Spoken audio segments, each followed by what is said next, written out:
Luc. Chapitre 5.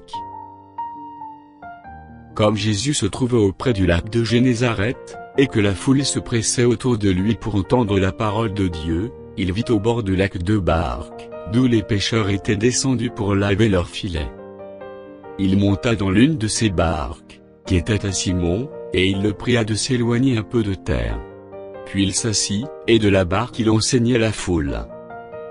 Lorsqu'il eut cessé de parler, il dit à Simon, « Avance en pleine eau, et jetez vos filets pour pêcher. » Simon lui répondit, « Maître, nous avons travaillé toute la nuit sans rien prendre, mais, sur ta parole, je jetterai le filet. » L'ayant jeté, ils prirent une grande quantité de poissons, et leurs filets se rompaient. Ils firent signe à leurs compagnons, qui étaient dans l'autre barque, de venir les aider. Ils vinrent et ils remplirent les 2 barques, au point qu'elles enfonçaient. Quand il vit cela, Simon-Pierre tomba aux genoux de Jésus, et dit, « Seigneur, retire-toi de moi, parce que je suis un homme pécheur. » Car l'épouvante l'avait saisi, lui et tous ceux qui étaient avec lui, à cause de la pêche qu'ils avaient faite. Il en était de même de Jacques et de Jean, fils de Zébédée, les associés de Simon. Alors Jésus dit à Simon, « Ne crains point, désormais tu seras pêcheur d'hommes. » Et, ayant ramené les barques à terre, ils laissèrent tout, et le suivirent. Jésus était dans une des villes, et voici, un homme couvert de lèpre, l'ayant vu, tomba sur sa face, et lui fit cette prière, « Seigneur, si tu le veux, tu peux me rendre pur. » Jésus étendit la main, le toucha, et dit, « Je le veux, sois pur. » Aussitôt la lèpre le quitta. Puis il lui ordonna de n'en parler à personne. « Mais, dit-il, va te montrer au sacrificateur, et offre pour ta purification ce que Moïse a prescrit, afin que cela leur serve de témoignage. » Sa renommée se répandait de plus en plus, et les gens venaient en foule, pour l'entendre et pour être guéris de leur maladie. Et lui, il se retirait dans les déserts, et priait. Un jour Jésus enseignait. Des pharisiens et des docteurs de la loi étaient là assis, venus de tous les villages de la Galilée, de la Judée et de Jérusalem, et la puissance du Seigneur se manifestait par des guérisons.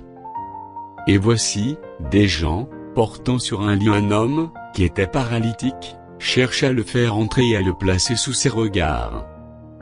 Comme ils ne savaient par où l'introduire, à cause de la foule, ils montèrent sur le toit, et ils le descendirent par une ouverture, avec son lit, au milieu de l'assemblée, devant Jésus. Voyant leur foi, Jésus dit, « Homme, tes péchés te sont pardonnés. » Les scribes et les pharisiens se mirent à raisonner et à dire, « Qui est celui-ci, qui profère des blasphèmes? Qui peut pardonner les péchés, et si ce n'est Dieu seul ?» Jésus, connaissant leurs pensées, prit la parole et leur dit, « Quelle pensée avez-vous dans vos cœurs? Lequel est le plus aisé, de dire, « Tes péchés te sont pardonnés » ou de dire, « Lève-toi, et marche ?»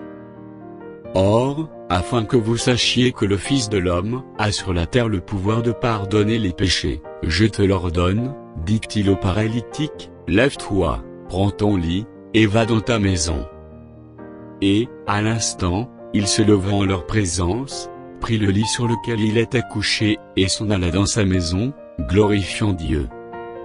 Tous étaient dans l'étonnement, et glorifiaient Dieu, remplis de crainte, ils disaient, « Nous avons vu aujourd'hui des choses étranges. » Après cela, Jésus sortit, et il vit un publicain, nommé Lévi, assis au lieu des péages. Il lui dit, « Suis-moi. » Et, laissant tout, il se leva, et le suivit. Lévi lui donna un grand festin dans sa maison, et beaucoup de publicains, et d'autres personnes étaient à table avec eux. Les pharisiens et les scribes murmurèrent, et dirent à ses disciples, « Pourquoi mangez-vous et buvez-vous avec les publicains, et les gens de mauvaise vie ?» Jésus, prenant la parole, leur dit, « Ce ne sont pas ceux qui se portent bien qui ont besoin de médecins, mais les malades. Je ne suis pas venu appeler à la repentance des justes, mais des pécheurs. » Ils lui dirent, les disciples de Jean, comme ceux des pharisiens, jeûnent fréquemment et font des prières, tandis que les tiens mangent et boivent. Il leur répondit, pouvez-vous faire jeûner les amis de l'époux, pendant que l'époux est avec eux? Les jours viendront où l'époux leur sera enlevé, alors ils jeûneront ces jours-là. Il leur dit aussi une parabole: personne ne déchire d'un habit neuf un morceau, pour le mettre à un vieil habit, car, il déchire l'habit neuf, et le morceau qu'il en a pris n'est pas assorti au vieux.